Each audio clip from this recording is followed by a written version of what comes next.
Le Premier ministre, le ministre de l'Intérieur et le secrétaire d'État à la Sécurité publique longuement reçus par le chef de l'État. Les sanctions décidées après les manifestations policières de vendredi dernier viennent de tomber. Une mise à la retraite, 7 suspensions de fonctions et 2 révocations à l'encontre des policiers. C'est ce que vient d'annoncer M. Defer. La nouvelle affaire Knobel's Peace, les convoyeurs attaqués à Palaiseau ont formellement reconnu Knobel's Peace et son complice.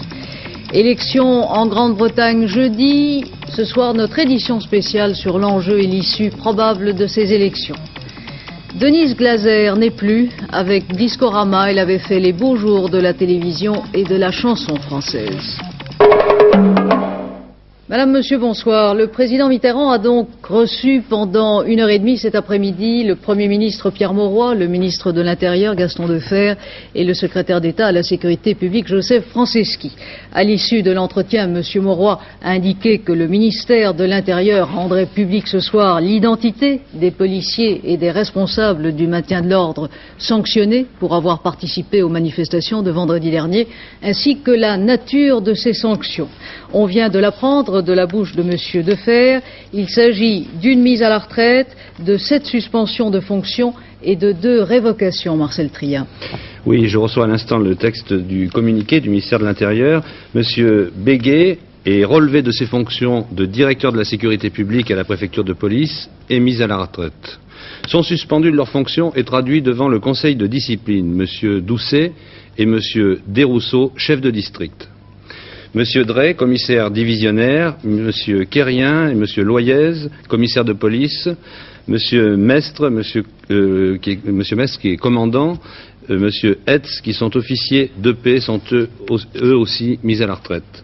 En application de l'article 17 du décret 68 du 24 janvier 1968, fixant les dispositions communes aux fonctionnaires des services actifs de la police nationale, M. Gandossi et M. Alvax sont révoqués de leurs fonctions de gardiens de la paix. Il s'agit du secrétaire général, M. Gandossi, de la Fédération professionnelle et indépendante de la police, qui avait organisé la manifestation du vendredi après-midi, et M. Alvax, secrétaire général de l'Union des syndicats catégoriels. Nos reporters ont recueilli cet après-midi leur première réaction. Je crois que c'est irrévocable maintenant, qu'on ira, même si la révocation n'est pas irréversible, eh bien, nous allons devoir quitter la police nationale, puisque le ministre ne souhaite pas que l'on y reste. En tout état de cause, je crois qu'on s'en prend surtout à une organisation représentative, deuxième organisation de la police nationale. C'est un prétexte. Si vous voulez, je fais l'objet d'une sanction politique qui est à peine masquée. Il faut régler le problème de direction bicéphale au ministère de l'Intérieur. Vous savez que nos 2 ministres s'accrochent quand ils ne s'insultent pas dans les couloirs. Et on ne peut pas, en tout état de cause, renvoyer un des ministres avant d'avoir au moins sanctionné les syndicalistes. Ce qui est certain, c'est que notre fédération défendra tous les policiers, du gardien de la paix au commissaire de police, puisque c'est notre vocation, nous regroupons toute la corporation. Nous attendons de voir ce que l'administration va décider. Et si elle décide de révoquer ou de muter un certain nombre de membres de votre syndicat? Je vous dis, la tension est très vive, et ça ne dépend pas de nous. Mais les responsables syndicaux et ceux de la hiérarchie ne sont pas seuls menacés. Des dizaines de policiers de base ayant participé activement aux divers incidents de vendredi dernier risquent eux aussi d'être sanctionnés. C'est sans doute en pensant à eux que Bernard Deleplace, secrétaire général de la FASP, la principale organisation syndicale des policiers proche de la majorité, a fait cet après-midi une déclaration. Il affirme que son organisation n'abandonnera pas les policiers qui se sont laissés abuser par certains agitateurs et qui sont maintenant dans une situation administrative préoccupante. Et demain, à l'initiative de la FASP, différents syndicats tiendront une réunion commune pour analyser la situation. En tout cas, à l'Assemblée nationale, où ont eu lieu, comme tous les mardis, les réunions des groupes parlementaires, les troubles dans la police et la riposte du gouvernement ont dominé les discussions des députés. Du côté socialiste, on exprime une pleine confiance au gouvernement et on dénonce l'exploitation de la douleur. Côté RPR, le président du groupe parlementaire, Claude Labbé, s'est montré particulièrement virulent. Le maintien du garde des Sceaux à la chancellerie relève de la provocation, a-t-il dit. Quant aux sanctions, a poursuivi M. Labbé, il ne faut pas descendre l'échelle des responsabilités. C'est au sommet que des sanctions doivent être prises. Du côté du CDS, Pierre Méhaignery constate pour sa part un affolement du gouvernement.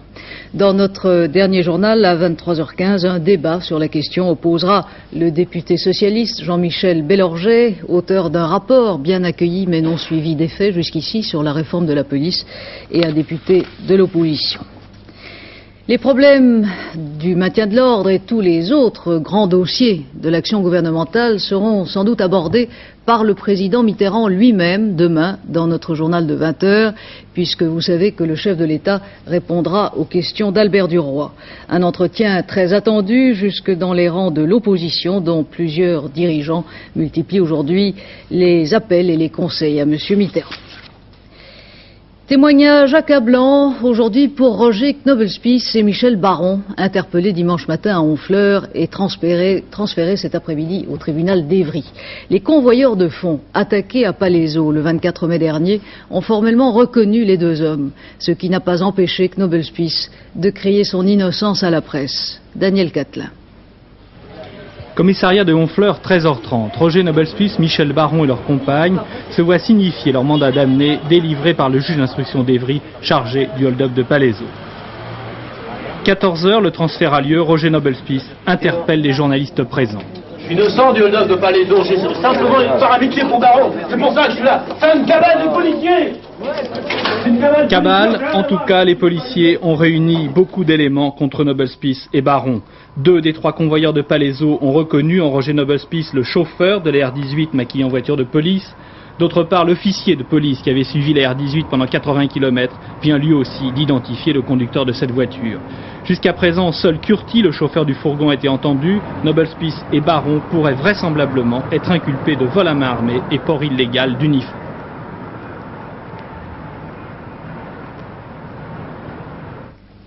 La cour d'assises de Draguignan a poursuivi aujourd'hui l'examen du dossier de Joseph Thomas Récaud, accusé de 2 triples meurtres.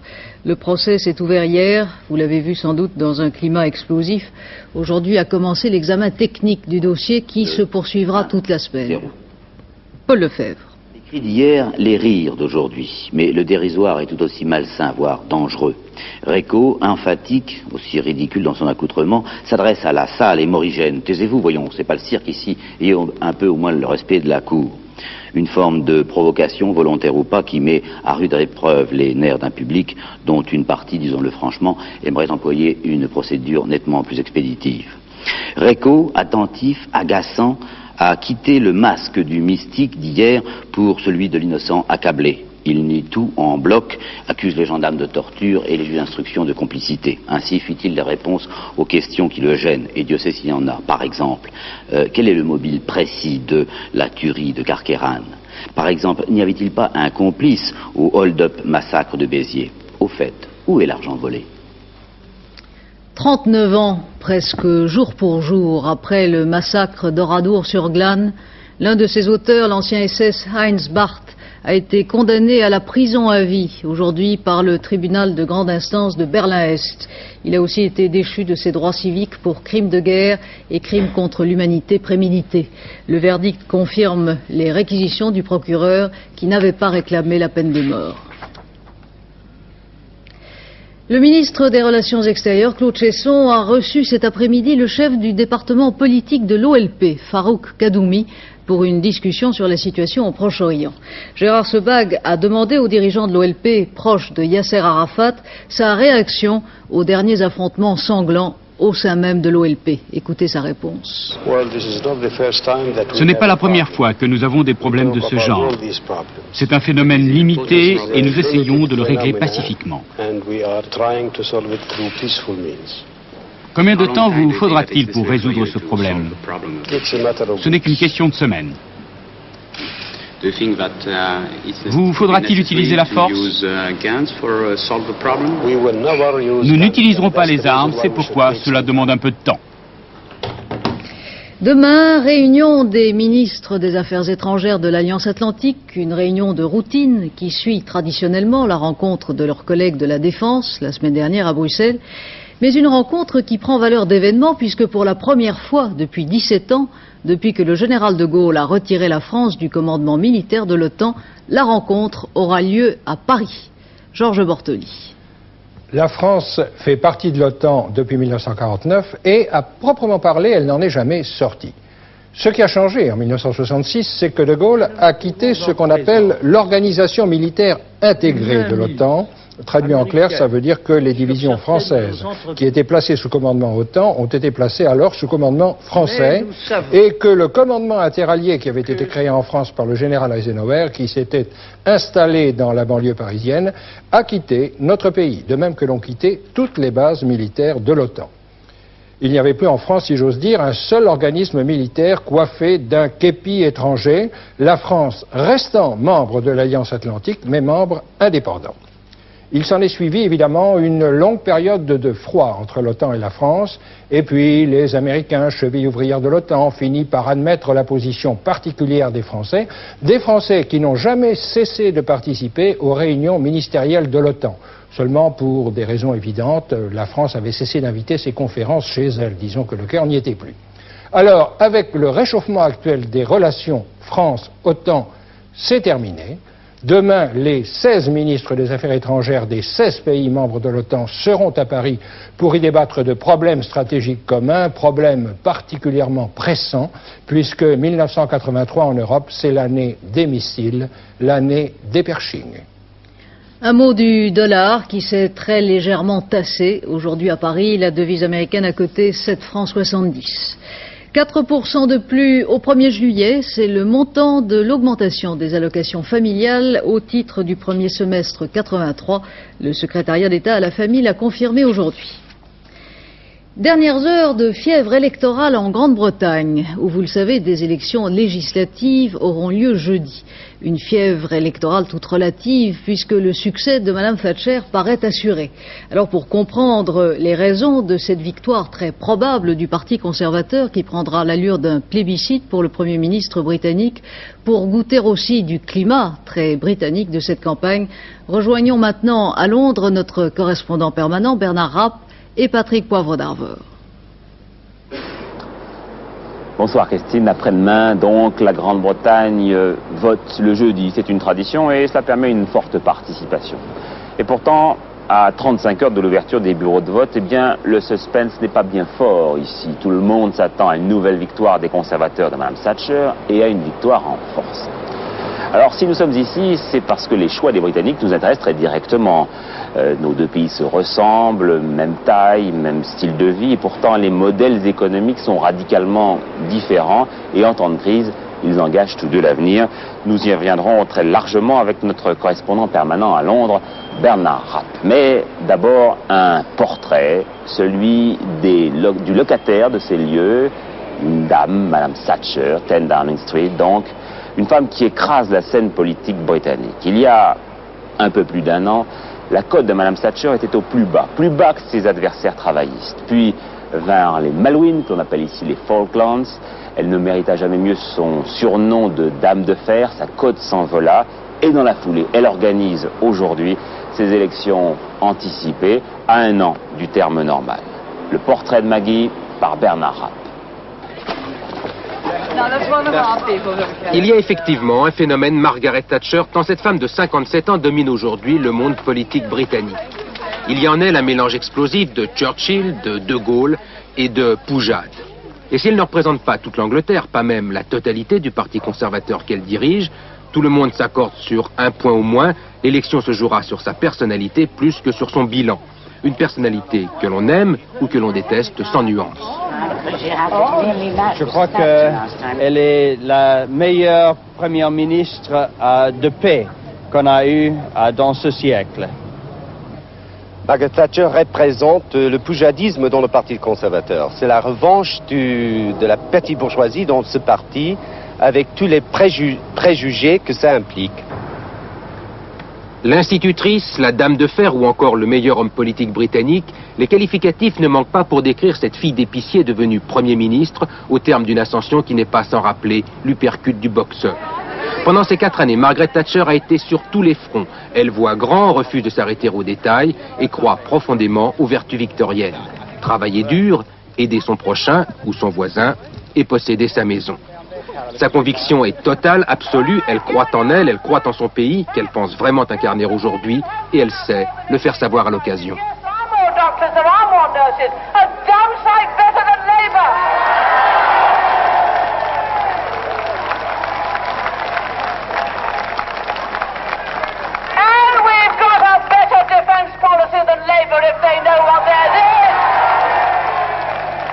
Mais Margaret Thatcher, c'est aussi la frange la plus à droite du Parti conservateur, une nouveauté en Grande-Bretagne où ce parti a été dirigé depuis la guerre par des leaders modérés.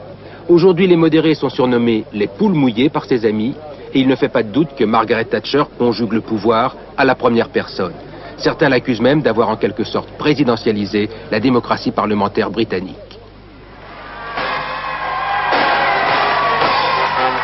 Reste que la Maggie de 1983 ne serait pas ce qu'elle est aujourd'hui sans la guerre des Malouines.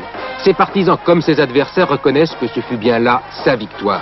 Une victoire qui fait toute la différence, car tout le monde, ou presque, a oublié aujourd'hui le coût financier et en vie humaine de cet épisode tragique pour ne retenir que la détermination dont fit alors preuve le Premier ministre britannique.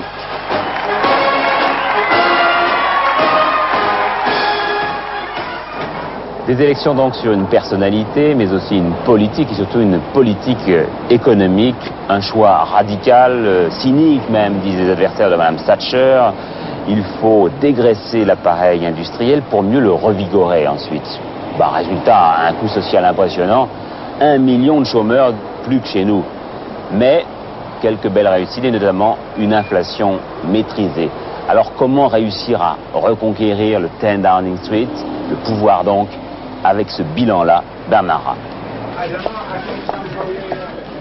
La Grande-Bretagne de 1983, c'est d'abord une inflation ramenée à 4%. Mais la Grande-Bretagne de 1983, c'est aussi plus de 3 millions de chômeurs. Caring isn't enough. You've got to do something about it. And this government is. We're putting into practice the only policies that will deal with the real causes of unemployment.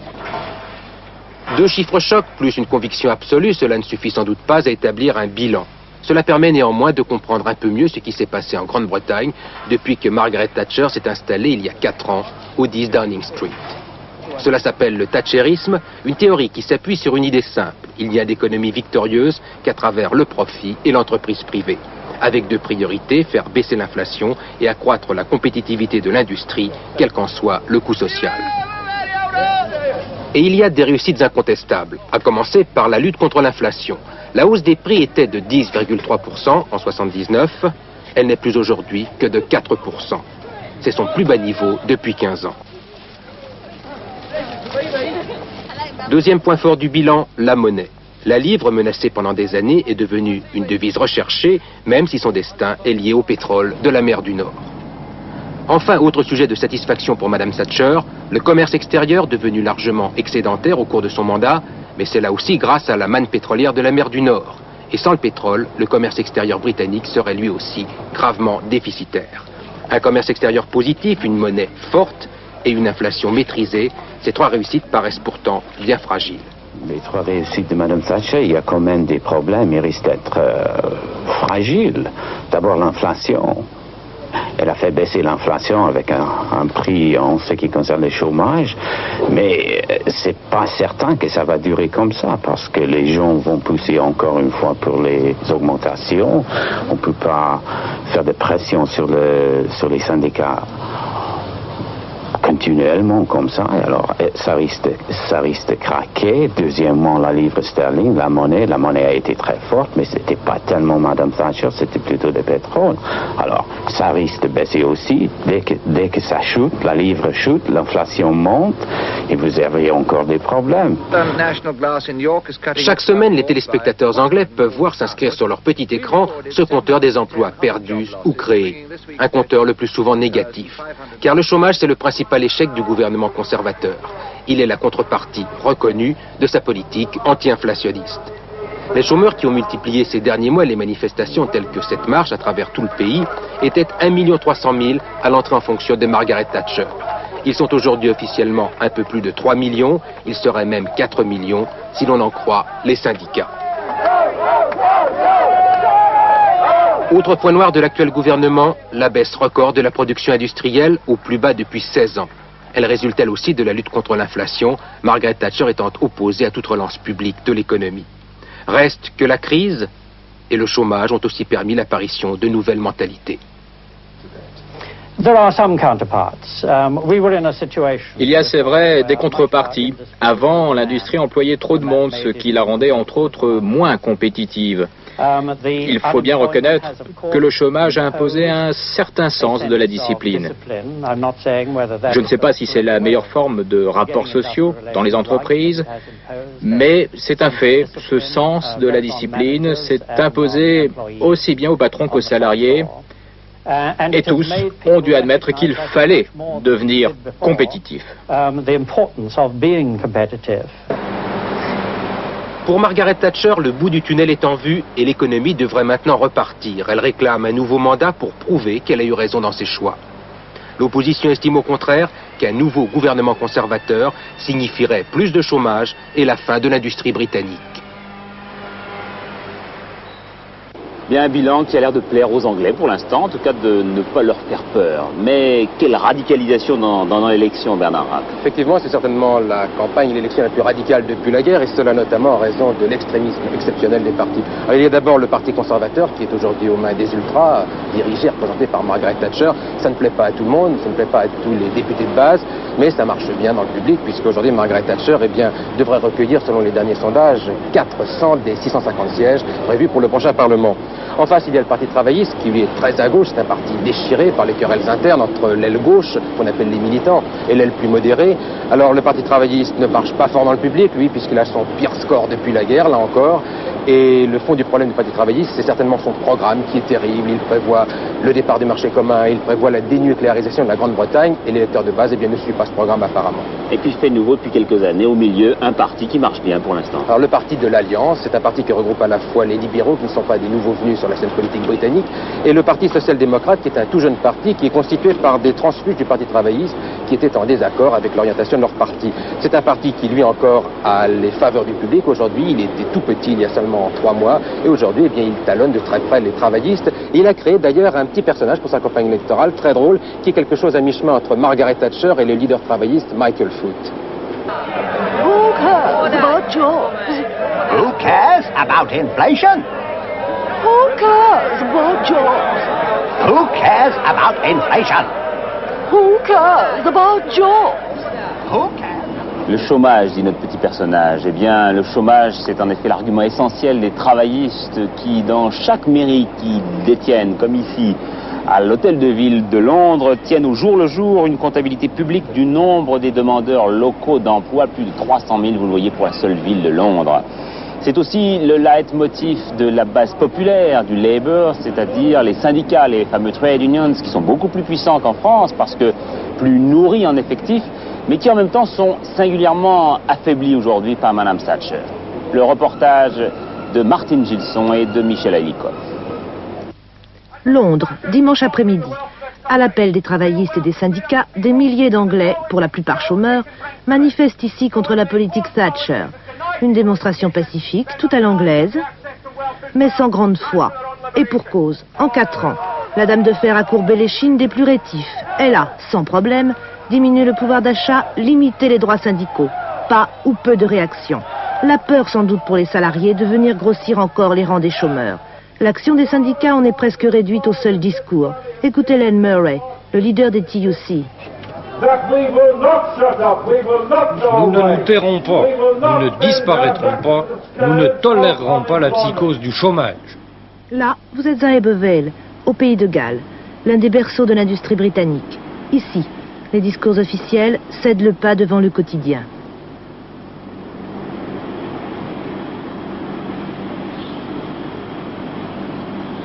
Ces sidérurgistes sont tous responsables syndicaux et lucides sur leurs problèmes. La British Steel tout entière est si faible qu'une grève nationale est exclue. Je crois fermement que la tactique des syndicats doit changer. Ils doivent maintenant consulter leurs membres, les laisser prendre leurs décisions et leurs responsabilités. I think they've got to go back to the membership and let the members make their own decisions on things and put the responsibility on them more. People are living in fear and fear of the dole. Les gens vivent dans la peur du chômage. Je crois vraiment qu'ils diront un jour, on en a assez. Et si les salaires continuent de baisser, comme le voudrait Margaret Thatcher, alors avoir des allocations chômage ou avoir un salaire, ce sera la même chose. Les syndicats britanniques sont passés de 12 à 11 millions d'adhérents. Des pertes graves pour la gauche anglaise, puisque ce sont les syndicats qui alimentent les caisses des travaillistes.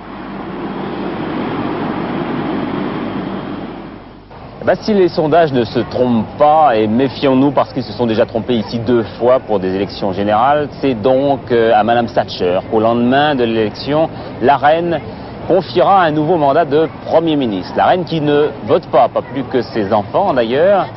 La reine qui vient de fêter le 30e anniversaire de son couronnement ici à Buckingham Palace. Souvenez-vous, les premières images de l'Eurovision.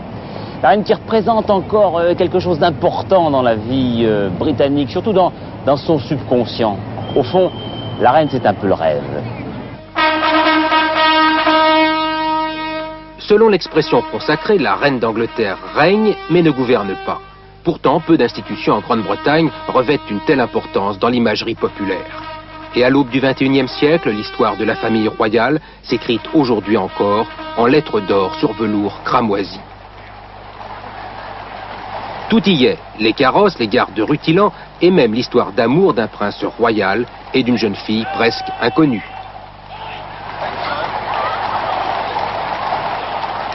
C'est un conte de fées moderne, dans une vie qui n'est pas tranquille, quand nous avons des problèmes, si vous voulez, de bombes nucléaires, des problèmes politiques, des problèmes sociaux. Alors, dans un coin reste les familles royales ensemble. Ils sont une sorte de Dallas, si vous voulez, une famille Dallas, mais tous les membres de cette famille est royale, et même la reine avec le couronne sur sa tête. Comme dans le feuilleton Dallas, la famille royale a ses vedettes. Mais attention, il n'y a pas de méchants. Hors concours vient la reine elle-même, bien sûr, aimée et respectée par la plupart de ses gracieux sujets, à l'exception de ceux qui souhaitent l'avènement de la République en Grande-Bretagne. La dignité est son affaire. Vient ensuite la reine-mère, une délicieuse vieille dame qui a la douceur et parfois la couleur des bonbons anglais. Moins distante que la souveraine, elle rallie les suffrages populaires. Et puis il y a les vedettes incontestées, les numéros 1 ou hit parade, à savoir le couple princier, Charles et Diana. Leur romance a bouleversé l'Angleterre qui ne s'en est toujours pas remise. Quant à leur bébé royal, le prince Williams, qui a fait récemment ses débuts à la télévision, il est encore trop jeune pour que l'on puisse se faire une idée précise de sa cote auprès du public. Enfin, il y a le jeune premier, le prince Andrew, tout à la fois héros de la guerre des Malouines et bourreau des cœurs, même roturier. Bref, sans la famille royale, la Grande-Bretagne ne serait pas tout à fait la Grande-Bretagne. Il y a une chose assez drôle, parce qu'il y a un journal l'autre jour qui a fait une sorte de poll. On dit poll, une sorte de sondage. Une sorte de sondage. Et ils avaient posé la question, que préférez-vous pour le rôle de Premier ministre, le reine ou Margaret Thatcher? Enfin, la reine, elle a gagné 42% et Margaret Thatcher 32%. Autre caractéristique typiquement britannique, la tolérance, le respect de l'autre. Ici, tout le monde doit pouvoir s'exprimer à Hyde Park tous les dimanches, ou bien encore les jeudis d'élection. Et regardez ce que ça peut donner. On les appelle les partis des fêlés. Ils renaissent à chaque élection le temps d'une campagne. Vous assistez ici à un meeting du Parti des monstres. Son programme est destiné à plaire aux monstres de toute tendance et il revendique entre autres l'introduction du rock'n'roll au Parlement et la bière gratuite pour les défavorisés.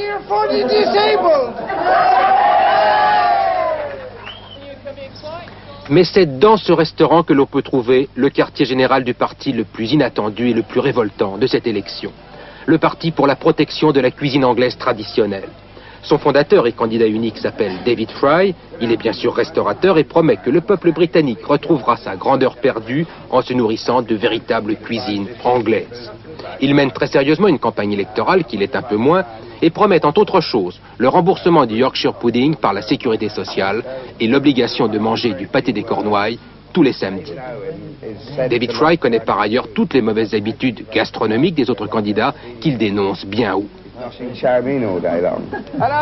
Et il aime rappeler que le candidat libéral est un amateur impénitent de cuisine chinoise, que le candidat travailliste peut être aperçu dans des fast-foods, et il a même vu de ses propres yeux le conservateur attablé dans un restaurant italien, ce qui est, vous l'imaginez, pire que tout.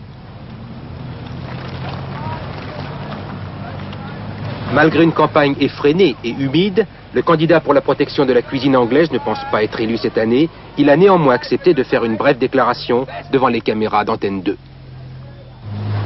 Garlic is very good, providing its use in moderation. Unfortunately, some of our continental neighbours take this a little bit over the top. Autre tradition tout à fait britannique, les bookmakers. Vous savez qu'ici on parie sur à peu près tout et n'importe quoi, sur les courses de lévrier, sur le prochain vainqueur de Roland Garros après Noah, sur Wimbledon, sur le deuxième enfant du prince Charles, que sais-je encore, et évidemment sur la politique. Alors voici les toutes dernières cotes en exclusivité. Les conservateurs, no offers, ça veut dire qu'on ne prend plus de paris. Tout le monde est persuadé qu'ils vont gagner.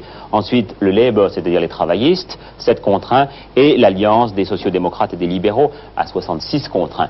Voilà donc les toutes dernières informations que nous pouvions vous communiquer à 2 jours du scrutin. Évidemment, vous retrouverez demain et après-demain pour l'élection Bernard Rapp et toute notre équipe britannique. À bientôt. Et l'actualité en France ce soir, c'est aussi le bilan de la collision ferroviaire qui a eu lieu hier soir en gare de Saint-Cloud. 20 blessés sont encore à l'hôpital. Les raisons de la collision ne sont pas encore claires. Les syndicats de cheminots CGT et CFDT mettent en cause les conditions de sécurité de la ligne. Denise Glaser vient de mourir. Elle avait 62 ans. Tous les dimanches, pendant 15 ans, elle avait dans son émission Discorama révélé à la télévision et au public beaucoup des grands noms de la chanson française. Revoyons-la une dernière fois dans sa fameuse petite robe ornée de ses bijoux. On va essayer de faire quelque chose de très gai avec vraiment toutes vos chansons drôles qui sont celles qui, comme on dit, marchent le mieux. Et puis, on va essayer d'aller aussi vers les nostalgiques qui sont moins connus et qui sont quelquefois de vrais petits chefs-d'œuvre. Ok. Je suis là pour ça, si vous voulez. Bon. Alors, on commence par faire rire. Hein. Oh, ben ça, c'est dur. Vous savez, quand on a quelqu'un qu'on lui dit fait-nous rire, c'est toujours difficile, ça. Non, parce qu'on va choisir. On va choisir dans celles qui ne sont pas dans votre dernier disque. Oui. Vous savez que je me souviendrai peut-être pas de tout. Oui, il faut quand même prévenir un téléspectateur que vous êtes un peu ramoné la glotte avec un hérisson, hein, ce matin. Je sais que vous avez eu des problèmes du côté de... Hein? Oh, bon, oui. Alors comme ça, ils le savent un bon coup maintenant. Merci, parce que je n'osais pas étaler comme ça ma vie privée. Bon, ben on va essayer d'oublier tout ça. Et puis, je ne sais pas moi, ce que j'aimerais par exemple, c'est que vous preniez votre guitare. Si la mouise est sortie, c'est la faute à Bertrand. Un petit gars du milieu qui bricolait pour nous. Il était vraiment doué, toutes les souris à genoux attendaient ses torgnoles comme on attend le printemps. Un dernier sourire grâce à Pierre Perret.